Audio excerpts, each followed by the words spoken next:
Welcome to another episode of Psychotronic Coast to Coast. I'm going to restart that because we're in the middle of an episode because it's a Christmas special. Alright, so. Welcome to the live stream of us recording the podcast that'll get edited. Hi, everyone. Alright, so let's, welcome back from. We just finished watching part 3? Part 3 of Silent Night, Deadly Night. You better watch out! So, this one has Billy running around with a toilet on his head and a blind girl with psychic powers. And it's a little bit too Friday the 13th for some of us. You mean Ricky? Yeah. Ricky? Is that who it is? That's Ricky, right? Billy was the brother in the first one that died. Ah, you're right. I'm sorry. I get them confused. Or is he dead? Dun dun dun! He's dead. Yes, he's dead. He's totally fucking dead. But of course, joining me for this as usual is Owen and Neil. We wade knee deep into this depressing entry in the series. I just like on the back it says Ricky the Notorious Killer Santa Claus, but he wasn't. Yeah, I know he wasn't. He was just. Okay, sure. So why don't you take us through it? Because I think there's not really much more I could say to begin without just starting to talk about the movie. So. All right.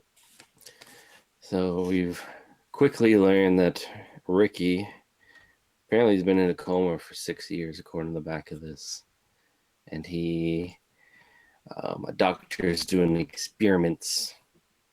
For some reason, the top of his head's cut off, and he's got like a see-through dome so you can see his brain.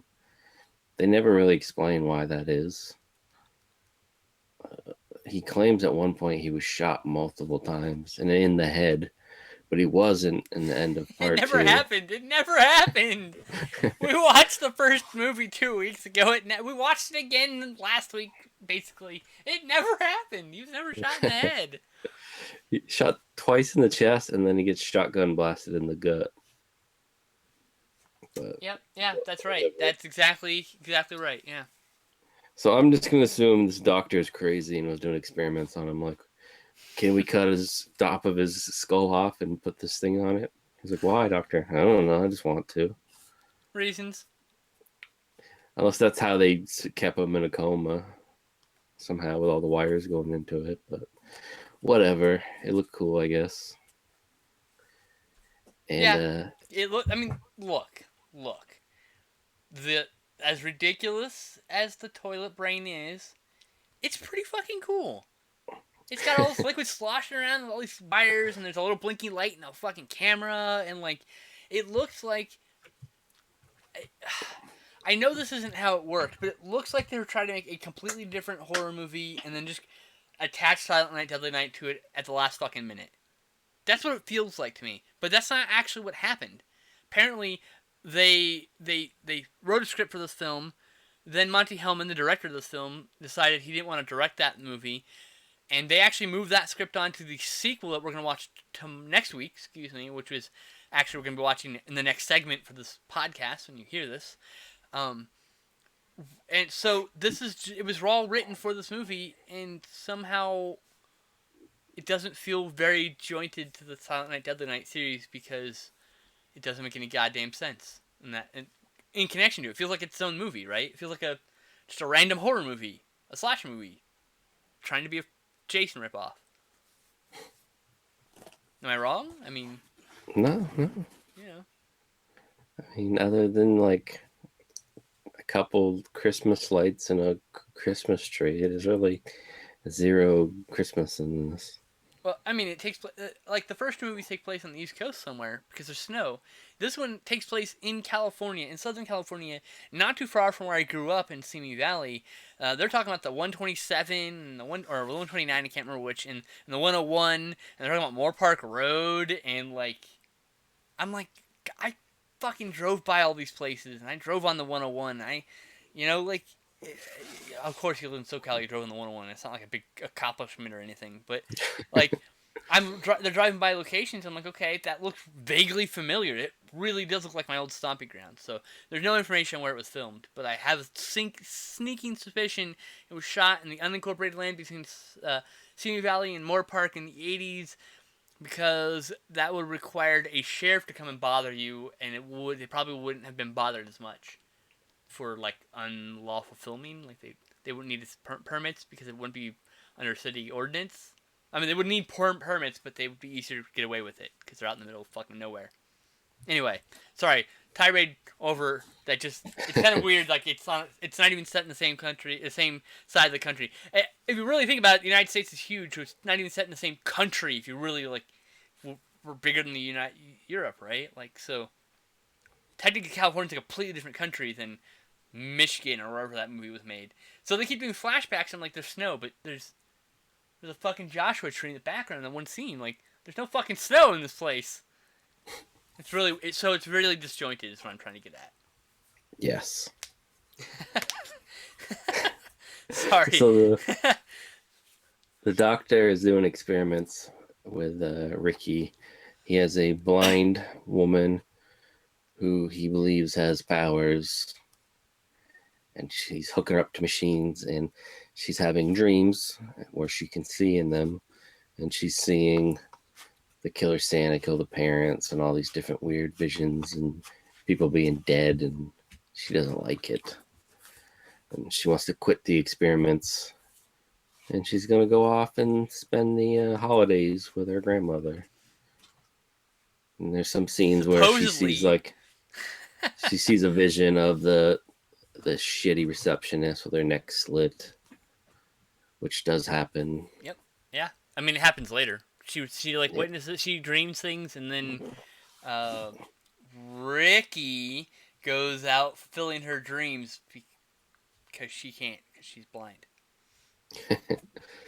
But the brother shows up, picks her up, and I don't think the new girlfriend's in here yet, but anyways, they leave. There's a drunk Santa going around, googling, all the nurses. And then, he's being really lecherous. It's funny in that awkward way. You're like, I can't believe I'm watching this. Like, what the fuck? Yeah. And then he goes in where Ricky is and makes a bunch of vegetable jokes. Oh, some of those puns. Oh yeah. And he's dressed like Santa, and that causes Ricky to wake up out of his coma. And that kills but first he says, "Hey, vegetable, who's your favorite singer? Perry Coma." That one slayed me. Anyway, I had to share that with everyone. Yeah. And Ricky's awake. Like, yeah, whatever. And he kills him. And he does not take the fucking Santa suit, which pisses me off. I know, right? Because he did put on a Santa suit in the second one, so technically you could have called him a Santa killer. But he only killed, like, the nun in the Santa suit, remember? Yeah, that's true. It was at the end. He wasn't really a Santa killer. He just happened to put it on and then killed him. Yeah. But for some reason, he doesn't put the Santa suit on. But he kills the guy, picks him up, and gives him a ride, which is hilarious, because there he is wearing the open, doctor gown, and the fucking brain exposed on his head. Someone stops and picks him up on the side of the road. I know! This guy just picks him right up like it's no big deal that he just... What? And then he's just like, God. My wife wakes me wear the stupid Christmas sweater, like throws it in his face, and of course it's red. Every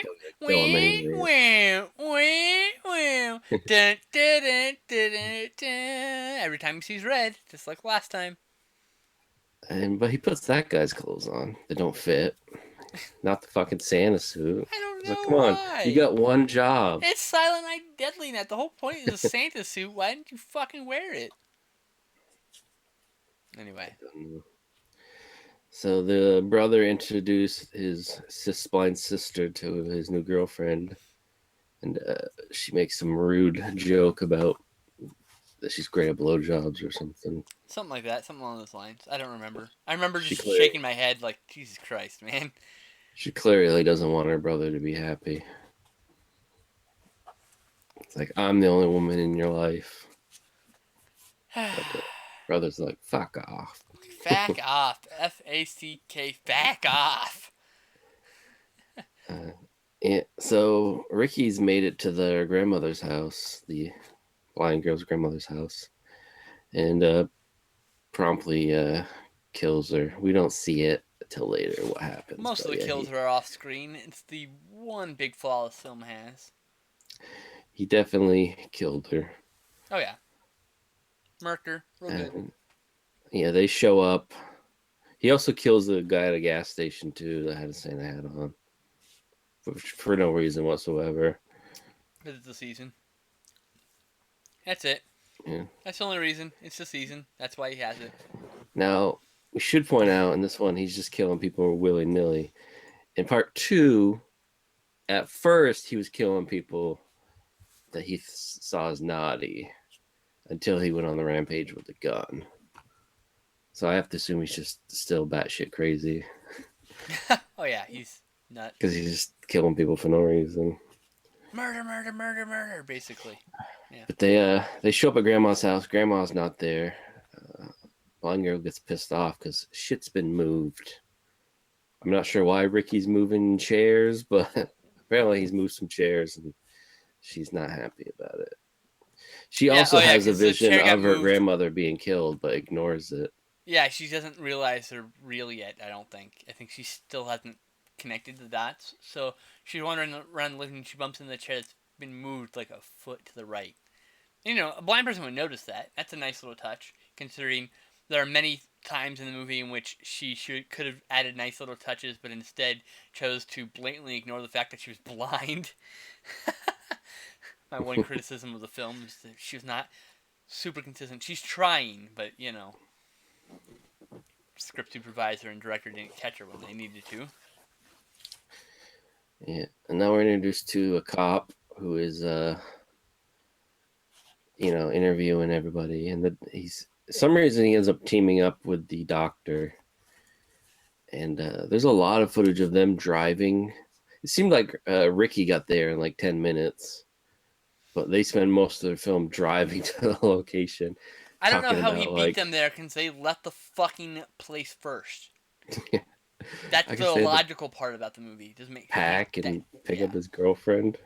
Oh, I guess maybe he used that time to close the gap or get ahead of it. But most of the movie's the doctor and the guy and the cop driving there, and he's like talking about how great his car phone is and shit. It's all really boring, oh my God. unnecessary stuff. He goes on this fucking diatribe about how awesome his car phone is. Like, nobody gives a fuck, dude. Shut the fuck up. It's just filler. Did they even use the phone after that? Yes, he's used it a couple of times. Okay, so at least it was a plant and payoff. At least he's planting that he has the phone. At least it serves at least a purpose. The purpose served was way too long. It should have been like, what's this? Oh, what's the car phone? Oh, okay, and then they talked about something of more relevance to the movie, right? Instead of him going on for 5 minutes about his fucking car phone. 1989, like fuck you, bro. Retarded. So this is the part of the movie where it almost seems like all filler. Boyfriend is getting in the tub with his girlfriend. Blind girl's wandering around. She's all bitter. There's a lot of grandma. They go walking to find the neighbor's house, but the neighbor's not there, so the grandma's not there. And the whole time, Ricky's fuck all. Who knows where he is? Wandering around in the snow like a dumbass. That'd be my guess. Eating oranges in the orchard. Yeah, apparently, yeah. Killing people at the guest house that are all the orange workers work or live when they were not working, but they don't answer their door, so apparently they're dead too. So I assume they went somewhere. Or it's implied, yeah, or it's implied they're dead. Either they're dead or they're not home. They're in Hawaii. Yes. The house full of migrant workers from California went to Hawaii for vacation. Grandmother pays them well. She went to El Paso, yeah. And then they show up at the gas station. Cop doesn't seem to give a shit that the guy's dead. Well, the doctor's just playing with all the evidence. Yeah, like holding the Santa hat and shit. you want to be more haphazard with that important shit, bro? God damn. During this point, he keeps talking about like, all humans are terrible and etc. And I mean, he's not wrong. it's all a bunch of bullshit. Terrible. Nothing. Humans are terrible, all of them, to some degree. Yeah. And then the cop's like bored of his shit, so he's just like, I'm gonna go take a piss. And of course, the doctor steals his car.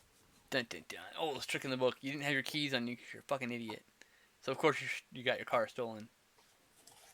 You know who else? When we need to watch the Captain America movie from 1990s where he plays that trick. He plays getting sick on him and then runs and steals the car. And he plays on him twice in the movie. Fucker falls for it twice during the course of the film. Shit. He doesn't like vomit. Captain America goes to pretend to throw up, and the guy comes over. Oh, are you okay? And then he outruns the guy back to the car. It's like he's Captain America. Like really? That's how he just. Anyway, that's what it reminded me of when this happened. So yeah, do you have a favorite part? We haven't even finished talking about it. Oh, I'm sorry. I assumed we were at the end. My bad. I forgot. There's We still gotta a few get more. to There's a few more things I forgot, but the actual Yeah. ending and then the ambiguousness about the guy. Yes. Anyway. Ricky finally shows up, seemingly kills the brother. Spoiler. Yeah, spoiler. Come on, we're talking about a movie here. The idea, guys, if you haven't figured it out, is you should probably watch the movie or have seen the movie before talking with us or watching this because we're going to ruin the movie. We're going to talk about all the best parts. So. Or you can use this to not have to watch these shitty movies. That's also a possibility. Yeah, he does the old bust through the door, grabs a girlfriend, he gets stabbed. Stabs the brother, stabs the doctor, eventually stabs the girlfriend. Everybody's getting stabbed up in here, yeah. You know? The blind girl ends up in the basement. She keeps having visions of her dead grandmother, telling her, like, it's okay. So I guess Granny Ghost is a thing. Well, or it's just her psychic ability powers. Oh, and then she breaks the light, and then she says, and now we're even, which is not a true statement. Because actually, she's got an advantage, because she's always in the dark. Yeah. And before that, she runs into her dead grandmother. Oh, right. Hung from the rafters. You were correct. That did happen right before that. Turns out brother's not dead. Shoots Ricky with a shotgun, but Ricky's like, fuck that, that's nothing. Because he's fucking superhuman. He strangles him with a gun, I believe. Brother drops. For some reason, he lays on. Yeah, I guess he does choke him out at the very least. He just pushed against his throat. Yeah, she has part of a broken stick, and Ricky just lays on it for some reason. I believe the action is called throttling, specifically. That would be the act of throttling them with the stick. But still, yes, your point is correct. Throttling? He laid on it and it stabbed him. Oh, that thing. I thought he was talking about the guy getting choked to death with the gun. Oh, he was technically throttled to death with the gun. That's what I was getting at. Sorry. No, you're right. He was coming in at her and he can't see. We can see because we got to see because otherwise we're just going to stare at a black screen. It's super bright. Well, I know, but we have to be able to see. Otherwise, we're just going to stare at a black screen, which some horror movies do on accident because they can't fucking light their shit. So I'll take overexposed to underexposed any day. But yes, it's very bright. It's intended to be that he can't see. And he's stumbling around, and he falls on her, and she's holding up a sharpened piece of wood that she happened to have laying around that she found, and fucking stabs him right through. Bam. Although I want to point out, he slowly impales himself on it. Yeah, well. As soon as you went down and it started going in, you go, ow. But he was just like, yeah. I'm going to keep going. He shoved himself slowly on the spike because, movies. Cop shows up. Doctor's not quite dead yet. He mumbles something. I didn't even hear it. I wasn't paying attention. And then dies. Yeah, I don't remember what he said. It was something forgettable. And then you see she seems to be fine. They're loading up the brother. Of course, they had to add a line hey, if we're quick enough, we might be able to save this guy. Right, but You say he's loading up the brother, but we don't see his face. It could be Ricky. I swear I saw the hair, but It's maybe I was probably wrong. the brother, but it's not super clear. So it could be Ricky. Dun dun dun. And then like Ricky appears. Ricky appears and he says Happy New Year and then fades out and then just fucking credits. It's like, what? Which makes me want to watch New Year's Evil now. Which we Is that totally is that should supposed watch. to be Ricky in New Year's Evil? Is that No, their I set? don't know, but that would be kind of cool. All right, so yeah, That's the gist of it, anyways. Probably left out a that's shitload of stuff, but yeah. whatever. There's a lot of there's okay. There's about 35 to 40 minutes of just them wandering around the fucking house talking or driving, and that's it. Like the movie could have been trimmed to at least 15, 20 minutes and saved me fucking time in my life. But I actually, it's not all that bad. It's boring. It's a bit slow at the first. It's good at the last 20 minutes is really great. It's also not a Silent Night, Deadly Night movie. It barely is a Silent Night. It's like it's a SNDNINO, the name only. Like, don't crudely hang up some fucking Christmas lights and tell me it's a Silent Night, Deadly Night movie, assholes. Does the fourth one? Have you seen the fourth one? I have. Does it have flashbacks from the first movie also? I don't remember any flashbacks from the first movie. See the one movie where it could have been used. And I think there's like one scene, there's a Christmas dinner, and then that's fucking it for Christmas in that one. But Yep, that'll be next week. Wow. All right. So, what was your favorite part? his sci-fi style, like 1950s brain dome. It's totally a 50s monster invasion type brain dome, man. Like it totally is, 100%. It's just, and not only that is the fact that there's no setup for why he fucking has it. He was not shot in the head in the second movie. It just is. Unless there was like, we're just supposed to believe, because remember in the second movie he opens his eyes at the end, so we could just imagine that he gets up. Yeah, it implies that And, maybe there's some shit that happened between, right? Kills those guys that shot him, the cops, and then he just goes on a rampage. And then the cop from the third movie is the one that, because remember the cop's like, I was there, I filled him full of lead. But he's not in the second movie, so we have to assume he escaped. And that cop from this movie filled his brain full of bullets. Huh. But even if he was shot in the head, like, why would the top of his skull be removed? And wouldn't we see the trauma to his brain? Shouldn't his brain have damage to it? Yeah. Yeah. Like, we put his brother's brain in there. So he is Billy.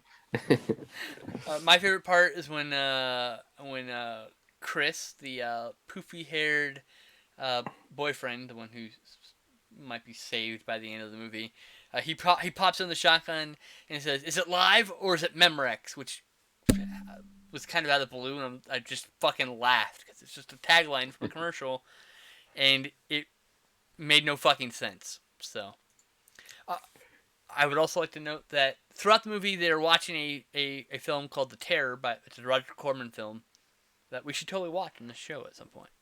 They watched two different movies, didn't they? Nope, it's the same movie. It's just a different part of the film. Oh, but one was black and it's because the TV was black and white. Yes, that is correct. Good catch. Yeah, the gas station guy had a little black and white TV. Yep, this is this old extra shitty one, you know. And he blew off his girlfriend that wanted to have phone sex to pump gas for Ricky. The rejected script by Gordon and Smith was subsequently formed the basis for what eventually became Initiation Silent Night Deadly Night 4. So, the script that was rejected for 3 was used for 4, partially at least. This movie was largely rushed into production. The original script was discarded and rewritten in 1 week. Oh, it looks like it was written in 1 week. Starting in March 1989, the principal photography had finished by the end of April. Editing was done by May, and the movie was first screened at a film festival in July. Good God. So they went to production in March, April, May, June, July. From 5 months turnaround, they made a movie. No wonder it's mostly crap, with some really cool parts that I could totally see why people dig, you know. And what I dig, I really dig the movie, the parts that I liked anyway. Yeah, that's all really I like how generic notable. the set is. Like, just randomly, it's just written on here. He sees you when you're sleeping. They're just writing like song lyrics on here. On the back, it says, "The axe miss you'll never forget." And Yeah, there's a random picture of a Santa with an axe. I don't believe there's any Santas with axes in in any of any of these these. three movies. Nope. That was the first one. That is the thing people have said. Yes. Well, I mean, they made the first 89. It's 87, 89. No, it's 89, 90, and 91. They made a movie a year for 3 years. I'd like to point out that the reason why the terror is used is one, it's public domain, and two, Monty Hellman's an uncredited director on that film. So he directed this movie and put a movie he was uncredited directing into his movie. Kind of interesting. Nice little tidbit. He probably spent more time thinking of that than the movie. Yes, probably. How can I put what movie did I put into my movie? All right. So, do you have any final words with the with that? I don't know. It's not good. No. It's weak. It's weak. It's a weak movie. I give it a 5 out of 10. 2.5 out of 5 stars, basically. Like, it's good. It's got some good moments. And hardcore slasher files are gonna want to watch it because it's a completionist thing. Plus, it's an actual slasher film. Um, it's got a really cool. It's got some really cool special effects, but I'd give it largely, maybe a 2. yeah, that's fair. 4 out of that would be a 4 out of 10. I was giving it a 5 out of 10. That's not bad. Yeah, that makes sense. Yeah, that's about right. Yeah, it's pass unless you're hardcore about the stuff. That's what we'd say. It's just for me. If it's gonna be Silent Deadly Night, it's simple holiday, which they sort of got, Hmm. and a guy in his fucking Santa suit. At least for part of it. That's it. He doesn't have to be the whole thing if you really don't want him to. But fuck, the Santa hat Like, would have been perfect to put on top of his dome skull. we didn't even mention he stretched a beanie over it when he went to the Yes. grandmother's. And he looks very similar to Clint Howard in another movie in which Clint Howard wore a beanie like that. Same exact beanie. And I made reference to that because he's in the next movie. So, it's kind of cool. All right. So, that'll wrap it up for Silent Night. Deadly Night 3, you better watch out. Any final words? Is that it? Avoid it. That's it. All right. Avoid it. Avoid it. For the most part. Unless you're hardcore about the stuff, like me. That's the wrong button.